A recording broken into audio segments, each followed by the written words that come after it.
Gaza Israel जंग में तकरीबन 1 साल से ज्यादा का वक्त गुजर चुका है। ऐसे में हर कोई इजरायली हमलों को लेकर उसकी कार्रवाई को गलत ठहरा रहा है। आए दिन इजराइल की तरफ से की गई कार्रवाई की मजम्मत की जाती है, लेकिन इजराइल लगातार अपनी कार्रवाई को सही बताते हुए गाजा के इलाकों पर हमले कर रहा है। 7 अक्टूबर को हुए हमले के बाद से हमास ने कई लोगों को बंधक बना लिया था, लेकिन लगातार बंधकों की रिहाई के लिए दीगर ममालिक आगे आकर जंगबंदी मुआहिदे को अंजाम देते रहते हैं।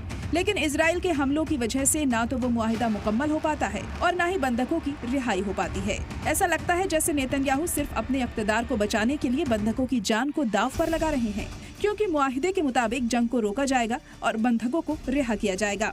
लेकिन अगर बंधक रिहा हो जाते हैं और जंग रुक जाती है तो इजराइल के वजीर आजम को अपने इक़्तिदार को बचाने के लिए कोई वजह नहीं रह जाएगी, क्योंकि इजराइल के अंदर ही नेतन्याहू की क़यादत पर लगातार सवाल उठ रहे हैं कि वो बंधकों की रिहाई के लिए कुछ नहीं कर रहे, इसीलिए उनको ओहदे से हटा देना चाहिए। इजराइल ने गाजा में बनाए बंधकों को लेकर एक सनसनीखेज दावा किया है। इजराइल के वजारत सेहत ने एक रिपोर्ट जारी कर कहा कि गाजा में बंधक बनाकर रखे गए लोगों का बड़े पैमाने पर इस्तेहसाल किया गया है। रिपोर्ट में बताया गया है कि बंदियों को शदीद जुल्म का शिकार होना पड़ रहा है, लेकिन इससे पहले हमास की तरफ से रिहा किए गए बंधकों का कहना था कि उनके साथ कोई जुल्म नहीं हुआ। अब रिपोर्ट इजराइल की है तो उसका मजमून भी उसी के मुताबिक होगा। इस रिपोर्ट को बुनियाद बनाकर वो गाजा पर हमले जारी रखेगा। अब इजराइल इस रिपोर्ट को यूएन को भेजने की तैयारी कर रहा है। ये बात इजराइल के वजीर आजम बेंजामिन नेतन्याहू पर हमास के साथ जंगबंदी और बंधकों की रिहाई पर मुत्तफिक होने का दबाव बढ़ा सकती है।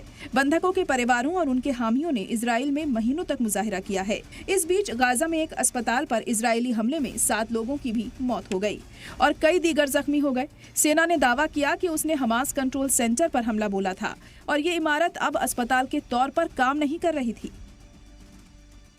आर्मी ने नॉर्थ गाजा के जिस अस्पताल पर छापा मारा था, वहां से 240 से ज्यादा फिलिस्तीनियों को हिरासत में लिया गया है, जिनमें इसके डायरेक्टर भी शामिल थे। कुल मिलाकर एक तरफा कार्रवाई को देखकर किसी भी नतीजे पर पहुंचना बहुत ही जल्दबाजी हो सकती है। हमास के खात्मे के नाम पर इजराइल जो जुल्म कर रहा है उसे पूरी दुनिया देख रही है।